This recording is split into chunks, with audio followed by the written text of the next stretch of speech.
انصاف کے کارکنان سڑکوں پر نکل آئے اور ان کی جانب سے کہا گیا کہ عمران خان کے خلاف آنے والے اس فیصلے کو نہیں مانتے۔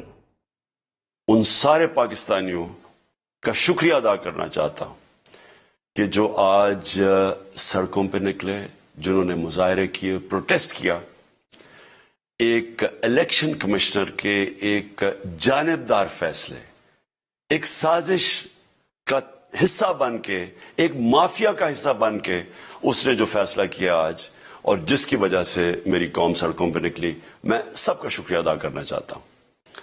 پہلے تو میں اپنی قوم کے سامنے یہ رکھنا چاہتا ہوں یہ کیا فیصلہ ہے، یعنی یہ توشہ خانہ کیا چیز ہے؟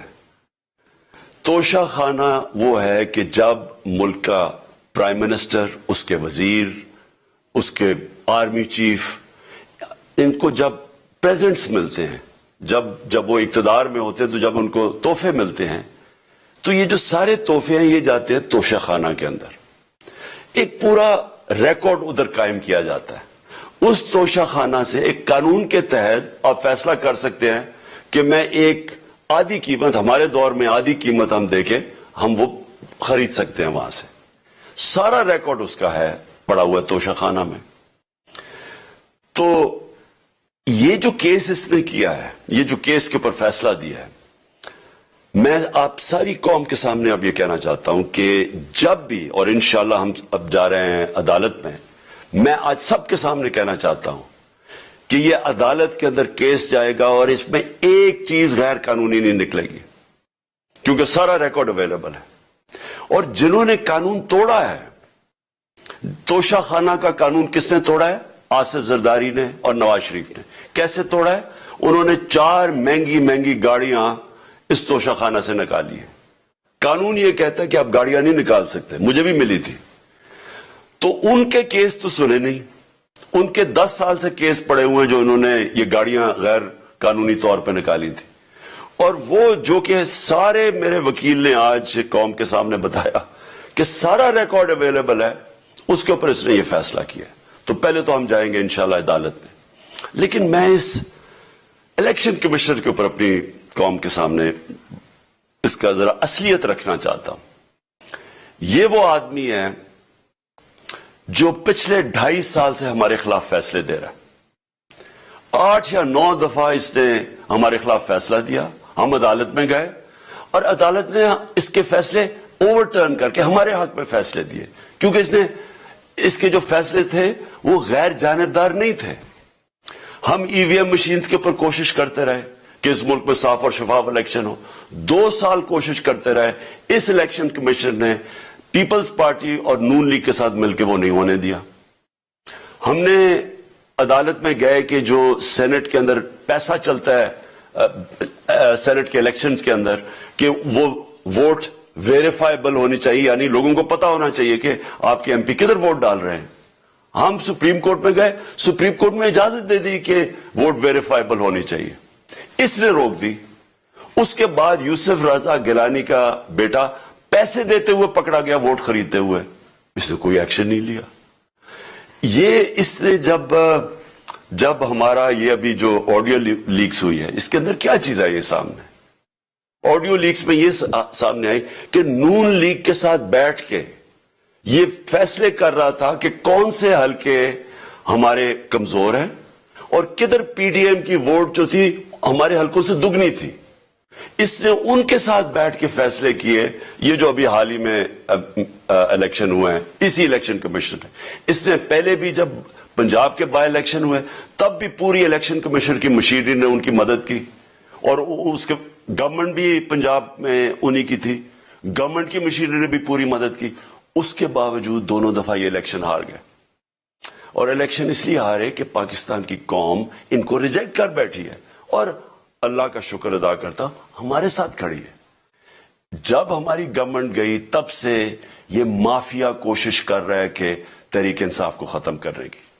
پہلے تو انہوں نے گورنمنٹ گرائی بیرونی سازش، پھر انہوں نے کروڑ روپیہ خرچ کیا، 20 یا 25 کروڑ روپے کی ووٹیں خریدی، لوگوں کو لوٹا بنایا، ہماری گورنمنٹ گرائی۔ اس کے بعد جب ہم نے مظاہرہ کیا، پرامن مظاہرہ، آئین اور قانون میں رہتے ہوئے، ہمیں آئین اجازت دیتا ہے پرامن احتجاج کرنے کی، ہم نے پرامن احتجاج کرنا تھا. انہوں نے جس طرح ایک بیرونی جو آج بھی وہ سائفر اویلیبل ہے جس میں واضح ہے کہ ان کو باہر سے مل کے انہوں نے ایک گورنمنٹ گرائی تھی. سب کو پتا ہے سندھ ہاؤس میں 20 25 کروڑ روپیہ چلا اور گورنمنٹ انہوں نے گرائی. اس کے اوپر مظاہرہ ہم نے کیا 25 مئی کو. انہوں نے جس طرح کا ظلم و تشدد کیا ہمارے اوپر پاکستان کی تاریخ میں ایسے کبھی نہیں ہوا. عورتوں بچوں کے اوپر دیکھ رہے ہیں فیملیز, انہوں نے شیلنگ کی, گھروں میں گھس گئے رات میں, جو پنجاب پولیس کو انہوں نے استعمال کیا اور انہوں نے سمجھا کہ پارٹی کراش ہو جائے گی. پھر بھی نہیں ہوئی. پنجاب کے بائی الیکشن ہار گئے. پھر انہوں نے میرے اوپر کیسز کرنے شروع کر دیے. کبھی عدالت میں ایک کیس ہوتا ہے, کوئی 24 FIR ہے میرے اوپر. دہشت گردی کا میرے پہ کیس کر دیا. کیا کیس تھا؟ ساری دنیا میں رپورٹ ہوا وہ کیس. کیس کیا ہے کہ عمران خان کہہ رہا ہے کہ ریمانڈ پہ بھیجنے کے لیے ایک جس کے اوپر تشدد ہوا ہے, کسٹوڈیل ٹارچر ہوئی ہے شہباز گل کو, کہ ہم قانونی کارروائی کریں گے, اس کے اوپر دہشت گردی کا کیس کر دیا. تو پوری کوشش کرتے رہے نہ کسی طرح اس کو, کیونکہ میچ میں تو آپ کھیل نہیں سکتے تھے, تو عمران خان کو میچ سے نکال دو باہر. یہ شروع سے ان کی کوشش تھی. پتہ ان کو چل گیا کہ عوام آ گئی ہے کھڑی ہو ہمارے ساتھ. بڑے میں جلسے ہوئے ہیں, کبھی اتنے بڑے جلسے ہوئے ہی نہیں پاکستان میں. اور پھر یہ جو ابھی جو الیکشن ہوا ہے اس کے اندر پوری پلاننگ کرتے ایک کینڈیڈیٹ کھڑا کر کے پھر بھی ہار گئے. تو یہ مجھے پہلے ہی پتا تھا کہ انہوں نے اس کا رزلٹ کیا آنا ہے. میری ساری پارٹی کو پتا ہے, میں نے ان کو واٹس ایپ کیا, اپنے سارے لوگوں کو بتایا. مجھے کل رات میں نے سب کو بتا دیا کہ اس نے ڈسکوالیفائی کرنا ہے, کیونکہ یہ اس سازش کا حصہ ہے, یہ مافیا کا حصہ ہے. اور مافیا کیا کوشش کر رہی ہے یہ ذرا ساری قوم سن لو. جو پاکستان کی سب سے بڑی پارٹی ہے, جو فیڈرل پارٹی ہے, باقی پارٹیز تو اب صوبائی پارٹیز رہ گئی ہیں, چھوٹی سکڑ کے ہو گئی ہیں فیملی پارٹیز. جو سارے ملک کے اندر ایک فیڈرل پارٹی ہے اس کو ختم کرنے کی کوشش کر رہے ہیں. اور یہ میں پھر سے اس ملک کی تکلیف دے جو ہمارا تاریخ کا حصہ تھا, جب ایسٹ پاکستان ہمارے سے علیحدہ ہوا, کیا ہوا تھا؟ جو پارٹی کو سب سے بڑا مینڈیٹ ملا اسی پارٹی کو ختم کرنے کی کوشش کی. ملک کا جو ہوا وہ تاریخ کا حصہ ہے. یہ پھر کوشش کر رہے ہیں کہ ایک پارٹی جو ساری فیڈریشن کو اکٹھا رکھ سکتی ہے اسی پارٹی کو ختم کرنے کی کوشش کر رہے ہیں کہ جناب عمران خان کو کسی طرح ڈسکوالیفائی کریں اور پھر الیکشن ہو. اور پھر مجھے اور نواز شریف کو ایک ہی طرح دکھایا جا رہا ہے کہ اچھا جی عمران خان بھی ڈسکوالیفائی ہو گیا تو نواز شریف بھی ہو گیا. نواز شریف اس ملک کا بڑا مجرم ہے. 30 سال سے چوری کر رہا ہے اس ملک کا پیسہ باہر. بڑے بڑے محلات ہیں اس کے اور اس کے بچوں کے باہر. ایک رسید نہیں دکھا سکتا کہ پیسہ کدھر سے آیا. میں نے کرکٹ کھیلتا تھا تو میں نے ایک فلیٹ خریدا. میں تو پبلک آفس ہولڈر بھی نہیں تھا. 34-35 سال پہلے میں نے فلیٹ خریدا جب کرکٹ کھیلتا تھا. اس کے باوجود میں نے 8 مہینے عدالت کے اندر ایک ایک رسید بتائی کہ مجھے کدھر سے انکم آئی, کدھر سے آمدنی آئی, اور باہر سے حلال کے پیسے کی جو میں نے جو خرچہ جو خریدا فلیٹ, اس کو جب بیچا بینک کے تھرو پاکستان میں پیسہ لے کے آیا, اپنے ملک میں پیسہ لے کے آیا. اس کی بھی منی ٹریل تھی. عدالت نے مجھے صادق اور امین کا, اور مجھے مقابلہ اس آدمی سے کر رہے ہیں جو اربوں روپے کی پراپرٹیز لے کے بیٹھا ہوا ہے. کبھی کوئی جھوٹ بولتا ہے کہ جی مجھے قطری خات کے جی قطری نے پیسے دے دیے, کبھی وہ کہتا ہے یہ ہے وہ ذرا ہے, وہ فیل ہو جاتا ہے. وہ بیٹی کہتی ہے میرے لندن تو چھوڑو پاکستان میں کوئی پراپرٹی نہیں ہے, اور پھر پراپرٹی نکلا. یعنی جو بتا ہی نہیں سکتے کہ اس ملک سے باہر اربوں روپے کی پراپرٹیز ہیں, اور اس کو اور میرے ساتھ کر رہے ہیں کہ جی آپ دونوں ڈسکوالیفائی ہو گئے. اور جو سب سے شرمناک چیز کیا ہے کہ جس آدمی کی ساری پراپرٹی سب پاکستان سب ڈکلیئرڈ اپنے نام پہ, اس کو ڈسکوالیفائی کر رہے ہیں, اور یعنی میچ سے باہر رکھنے کی کوشش کر رہے ہیں. اور کن کو اس ملک میں بچایا جا رہا ہے؟ اس ملک کے بڑے بڑے مجرم جن کے اوپر اربوں روپے کے کیسز ہیں, وہ آ کے پہلے تو ان کو سازش کے تحت ملک پہ بٹھایا جاتا ہے, پھر وہ قانون اسمبلی میں بیٹھ کے نیب کا قانون چینج کرتے ہیں اور 1100 ارب روپے اپنا معاف کروا لیتے ہیں. قوم جب نیچے پسی ہوئی ہے آج مہنگائی میں، بے روزگاری میں، 6 مہینے میں انہوں نے ملک کدھر سے کدھر پہنچا دیا ہے.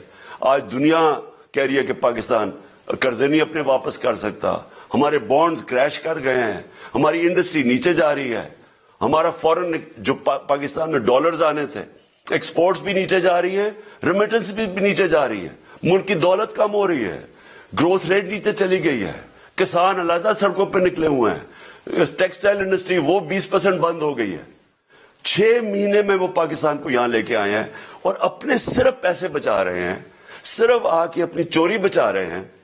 اور جو آدمی 26 سال سے سٹرگل کر رہے ہیں اس ملک میں، قانون کی بالادستی ہو، انصاف ہو، احتساب ہو، اس کے اوپر کیسز کر رہے ہیں اس طرح کے، صرف اور صرف میرا منہ بند کرنے کے لیے. میں آج اپنی ساری قوم کے سامنے یہ آپ سب کے سامنے یہ وعدہ کرتا ہوں کہ میری جتنی بھی زندگی ہے وہ ان چوروں کا مقابلہ کرنے کے لیے. میں اس کو سیاست نہیں سمجھتا، میں اس کو جہاد سمجھتا ہوں. یہ جو مافیا بیٹھا ہوا ہے جس کا یہ حصہ ہے یہ الیکشن کمشنر، میں جب تک زندہ ہوں میں ان کا مقابلہ کروں گا. میں اپنے سارے آج جو پروٹیسٹرز بیٹھے ہیں، میں آپ سب کو آج پہلے تو شکریہ ادا کرتا ہوں. اب میں کہتا ہوں کہ اب آپ پروٹیسٹ ختم کر دیں. آج آپ پروٹیسٹ اب ختم کر دیں کیونکہ لوگ اس وقت مشکل میں ہیں اور میں نہیں چاہتا کہ میری قوم مشکل میں ہو. لیکن آپ سب تیاری کریں.